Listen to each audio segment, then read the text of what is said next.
Hi hello welcome to cricket మావా.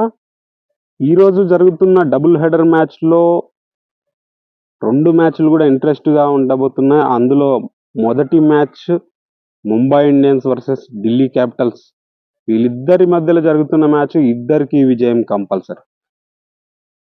ఈ మ్యాచ్లో ఓడిన జట్టుకి ఖచ్చితంగా ఆల్మోస్ట్ ప్లే ఆఫ్స్కి ఇబ్బందికరమైన పరిస్థితులు, అంటే ఆ తర్వాత మిగిలిన అన్ని మ్యాచెస్ ఖచ్చితంగా గెలవాల్సిన పరిస్థితి అయితే ఏర్పాటు అవుతుంది.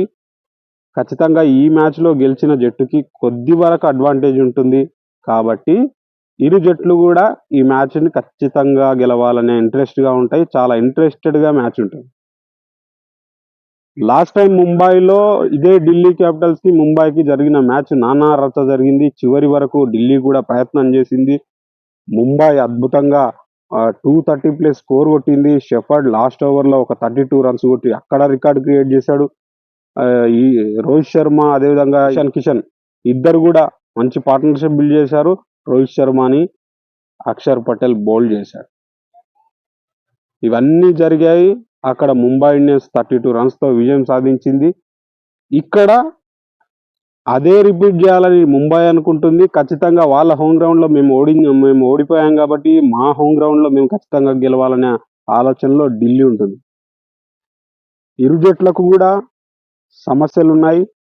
బ్యాటింగ్లో బాగా ఆడినప్పుడు బౌలింగ్లో ఫెయిల్యూర్ అవుతున్నారు. బౌలింగ్లో పర్ఫార్మెన్స్ బాగా వచ్చినప్పుడు బ్యాటర్స్ ఫెయిల్ అవుతున్నారు. ఇవన్నీ కంటిన్యూ అవుతున్నాయి. ముంబై ఇండియన్స్ విషయానికి వస్తే ముంబై ఇండియన్స్ బ్యాటింగ్ అద్భుతమైన రీతిలో ఉంది. వాళ్ళ ఓపెనర్స్ ఇద్దరు కూడా చక్కగా రాణిస్తున్నారు. లాస్ట్ మ్యాచ్లో వాళ్ళిద్దరు ఓపెనర్స్ ఫెయిల్యూర్ అవ్వడం అనేది వాళ్ళ టీంకి దెబ్బకొట్టింది. ఇక్కడ వాళ్ళిద్దరు కూడా ఖచ్చితంగా సక్సెస్ అవ్వాలి. సూర్యకుమార్ యాదవ్ ఎప్పుడెప్పుడు బాగా ఆడితే అప్పుడప్పుడు మంచి స్కోర్లు వస్తాయి అని నేను ఎప్పటి నుంచో చెప్తున్నాను. ఇప్పుడు కూడా మళ్ళీ అదే రిపీట్. ఎందుకంటే మీరు చూడండి, ముంబై ఇండియన్స్ విజయం సాధించిన 2 మ్యాచెస్లో సూర్యకుమార్ బాగా ఆడాడు. 2 మ్యాచెస్లో ముంబై ఇండియన్స్ విజయానికి సూర్యకుమార్ అద్భుతమైన బ్యాటింగ్ ఇచ్చాడు. ఆ బ్యాటింగ్ అనేది ఇక్కడ కూడా ఖచ్చితంగా రావాలి. ఇక ముంబై ఇండియన్స్ బౌలింగ్లో కోర్జా కానీ బుమ్రా కానీ అద్భుతంగా వేస్తున్న మిగతా బౌలర్స్ నుంచి సరైన విధమైన కాంట్రిబ్యూషన్ దొరకకపోవడం అనేది ముంబైని కలవరపరుస్తుంది. మిగతా బౌలర్స్ మధ్వాల్ పరుగులకు వెళ్ళడం, షెఫర్డ్ పరుగులకు వెళ్ళడం, నబీకి చాలా తక్కువ అవకాశాలు దొరికాయి. బట్ తనకు దొరికిన అవకాశాల్లో ఓకే పర్లేదు అనిపించాడు. మిగతా బౌలర్స్తో పోలిస్తే తను పర్లేదు అనిపించాడు. శ్రేయస్ గోపాల్ కూడా ఇబ్బంది లేకుండానే కాస్త బెటర్గానే ఉన్నాడు. పీయూష్ చావ్లా తనకు వచ్చిన అవకాశాల్లో కొంతవరకు బెటర్గానే ఉన్నాడు. మధ్వాల్ ఎప్పుడైతే లాస్ట్ సీజన్లో లాగా కాకుండా మధ్వాల్ భారీగా పరుగులు ఇస్తున్నాడో అది సమస్యగా మారింది. బుమ్రా ఒక్కడే మిగతా బౌలర్స్తో పోలిస్తే కాంట్రిబ్యూషన్ ఇస్తుంది, కన్సిస్టెంట్గా పర్ఫార్మెన్స్ చేస్తుంది అనేది బుమ్రా ఒక్కడే. ఎలాంటి పిచ్ మీద అయినా ఎలాంటి బ్యాటర్స్ ఉన్నా బుమ్రా అద్భుతమైన పర్ఫార్మెన్స్ చేస్తున్నాడు. ఆ పర్ఫార్మెన్సెస్తో ఓన్లీ సింగిల్ మ్యాన్ బౌలింగ్తో మ్యాచ్ ఎప్పుడు కూడా గెలవదు. మిగతా అందరి కాంట్రిబ్యూషన్ అనేది కావాలి. ముంబై ఇండియన్స్కి బ్యాటింగ్లో ఎవరో ఒకరు కాంట్రిబ్యూషన్ ఇస్తున్నారు, ఓకే అనుకున్న పరుగులు చేస్తున్నారు. కానీ వాళ్ళ కెప్టెన్ హార్దిక్ పాండ్యా ఆ నిర్ణయాలు అనేటివి ముంబై ఇండియన్స్ని కొంచెం కలవరపరుస్తాయి. ఎందుకంటే మెయిన్ ఓవర్స్లో మొదట సర్కిల్లో వేయాల్సిన ఓవర్స్లో ఖచ్చితంగా వికెట్ తీయాల్సిన ఓవర్స్లో బుమ్రా లాంటి బౌలర్ ఉన్నప్పటికీ కూడా తను సాహసాలు చేయడం, తను అనవసరమైన నిర్ణయాలు తీసుకొని నేను ఖచ్చితంగా వికెట్ తీసుకొని ఇక్కడ నిరూపించుకోవాలనే ఉద్దేశంతో కొన్ని చోట్ల తను బౌలింగ్ ఇవ్వడం, ధారాళంగా పరుగులు ఇవ్వడం, తను బ్యాటింగ్లో కూడా కాంట్రిబ్యూషన్ రాకపోవడం, బ్యాటింగ్లో కూడా తను మిగతా బ్యాటర్స్ అందరూ కూడా మంచి స్ట్రైక్ రేట్తో మంచిగా పరుగులు కొడుతూ ఉంటే తను బాల్స్ ఎక్కువ డాట్ చేయడం, ఆ తర్వాత భారీ హిట్టింగ్ కోసం పోయి అవుట్ అవ్వడం అదనేది ముంబై ఇండియన్స్ మీద ప్రెషర్ తీసుకొస్తుంది. ఓడిపోయిన చాలా మ్యాచెస్లో హార్దిక్ పాండ్యా ఫెయిల్యూర్ అనేది ముంబై ఇండియన్స్కి చాలా మైనస్ అయింది. ఆ మైనస్ని కనుక తను అందిపుచ్చుకున్నాడు, లేదు నేను కాంట్రిబ్యూషన్ ఇస్తాను ముంబై ఇండియన్స్కి అంటే విజయాల అవకాశాలు ఉంటాయి. లేదు అంటే మాత్రం ముంబై ఇండియన్స్కి ఖచ్చితంగా మరొకసారి ఇబ్బందులు తప్పకపోవచ్చు. ఇక్కడ ఢిల్లీ విషయానికి కూడా రిషబ్ పంత్ అద్భుతమైన రీతిలో ఫామ్లో ఉన్నాడు. వాళ్ళ స్పిన్నర్స్ కుల్దీప్ కానీ అక్షర్ కానీ అద్భుతమైన రీతిలో రాణిస్తున్నారు. ముఖ్యంగా అక్షర్ పటేల్ లాస్ట్ బ్యాచ్లో ముంబై ఇండియన్స్ని ఇబ్బంది పెట్టాడు. వాళ్ళ ఓపెనర్స్ ఇద్దరిని కూడా త్వరగా ఇంటికి పంపించాడు. కాబట్టి ఈ మ్యాచ్లో కూడా అక్షర్ పటేల్ నుంచి ముంబై ఇండియన్స్కి కొంతవరకు ఇబ్బంది అయితే తప్పదు.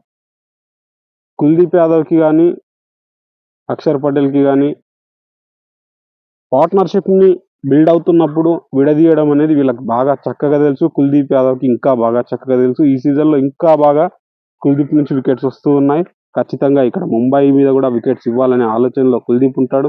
అదేవిధంగా వీళ్ళ బ్యాటర్స్ విషయానికి తీసుకుంటే వీళ్ళ ఓపెనింగ్ జోడీ కొన్ని మ్యాచెస్కి కొందరు వస్తూ వచ్చారు. ఎందుకంటే సాల్ట్ ఒక మ్యాచ్లో ఆడాడు, పృథ్వీ షా కొన్నిసార్లు ఆడాడు, డేవిడ్ వార్నర్ ఆడాడు, మారుస్తూ వచ్చారు.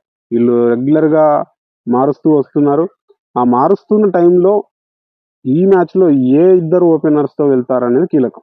ఎందుకంటే ఖచ్చితంగా డేవిడ్ వార్నర్కి ముంబై ఇండియన్స్ మీద కొద్ది వరకు బెటర్ రికార్డే ఉంది. మంచిగా పరుగులు రాబట్టాడు గత సీజన్లలో కానీ గతంలో కానీ. కాబట్టి ఖచ్చితంగా డేవిడ్ వార్నర్ ఈ మ్యాచ్లో తన కాంట్రిబ్యూషన్ రావాలి. అదేవిధంగా అభిషేక్ పోరల్తో ఏదైతే బ్యాటింగ్లో కొంతవరకు లబ్ధి పొందుతున్నా ఆ కొంతవరకు అనేది ఇంకాస్త బెటర్గా వస్తే మాత్రం ముంబై ఇండియన్స్కి కొంచెం ప్రెషర్ అయితే పెట్టొచ్చు. ఇక వాళ్ళ కెప్టెన్ రిషబ్ పంత్ అద్భుతమైన రీతిలో ఫామ్లో ఉన్నాడు. తను ఆ గాయం తర్వాత తిరిగి వచ్చిన తర్వాత ఇన్ని నెలల తర్వాత క్రికెట్ ఆడుతూ తన మిగతా వికెట్ కీపర్స్ స్లాట్ కోసం వరల్డ్ కప్లో వికెట్ కీపింగ్ స్లాట్ కోసం ఎదురు చూస్తున్న మిగతా వాళ్ళందరిపైన వాళ్ళు పెట్టుకున్న నమ్మకాలు ఆశల పైన నీళ్లు జల్లాడని చెప్పొచ్చు ఒక రకంగా. ఎందుకంటే తను అద్భుతమైన రీతిలో పర్ఫార్మెన్స్ చేస్తున్నాడు. వికెట్ కీపింగ్ విషయంలో కానీ బ్యాటింగ్ విషయంలో కానీ రిషబ్ పంత్కి ఎక్కడ పేరు పెట్టాల్సిన అవసరం లేకుండా అద్భుతమైన రీతిలో తన నుంచి పర్ఫార్మెన్స్ రావడం అనేది ఢిల్లీకి అడ్వాంటేజ్. రిషబ్ పంత్ బ్యాటింగ్, ఆ రిషబ్ పంత్ ఎంత బాగా కాంట్రిబ్యూషన్ ఇస్తాడు అనే దానిపైనే ఢిల్లీ విజయ అవకాశాలు ఉంటాయి. ఇక ఢిల్లీ బౌలింగ్ విషయంలో వాళ్ళకి స్పిన్నర్స్ మాత్రం ఓకే, స్పిన్నర్స్ నుంచి ఎటువంటి ఇబ్బంది లేదు. కుల్దీప్ యాదవ్ కానీ వాళ్ళకు అక్షర్ పటేల్ కానీ ఎటువంటి ఇబ్బంది లేదు. కానీ వాళ్ళ పేసర్స్ కొన్నిసార్లు పరుగులు ఎక్కువగా ఇస్తూ ఉండడం, ఖలీల్ అహ్మద్ కానీ నోకియా కానీ వీళ్ళు పరుగులు ఎక్కువగా ఇస్తుండడం అనేది వాళ్ళని కొంతవరకు ఇబ్బంది పెట్టే అవకాశం అయితే ఉంది. ఆ ఇబ్బందిని ఎదురు చూసి వాళ్ళు ఇక్కడ విజయం సాధించారంటే మాత్రం ఓకే, ప్లే ఆఫ్స్కి కాస్తకి ముందుకు వెళ్ళే అవకాశం ఇరు జట్లకు ఉంటుంది. మరి ఈ విషయంలో ఎవరు వెళ్తారు, ముంబై ఇండియన్సా ఢిల్లీయా అనేది మరి మొదటి మ్యాచ్ డబుల్ హెడర్లో మొదటి మ్యాచ్ రసవత్తరంగా అయితే ఉంటుంది. కాస్త వేడి ఎక్కువగానే ఉంటుంది. మ్యాచ్లో కూడా వేడి ఎక్కువగానే ఉంటుంది. ఇక టాస్ గెలిచిన వాళ్ళు మొదట బ్యాటింగ్ సెకండ్ బ్యాటింగ్ ఇది కూడా డ్యూ ఫ్యాక్టర్ అంతగా ఉండదు కాబట్టి పనిచేయదే అనుకుంటున్నాను. చూద్దాం మరి ఎప్పుడైనా ఎక్కడైనా సెకండ్ బ్యాటింగ్ చేసిన వాళ్ళకి కాస్త అడ్వాంటేజ్ ఉంటుంది. మరి ఆ అడ్వాంటేజ్ అనేది ఎవరు వాడుకుంటారు, ఎవరు విజేతగా నిలుస్తారు అనేది చూద్దాం. మరి ఈ వీడియో గురించి మీరేమనుకుంటున్నారో లైక్ చేయండి, కామెంట్ చేయండి, షేర్ చేయండి.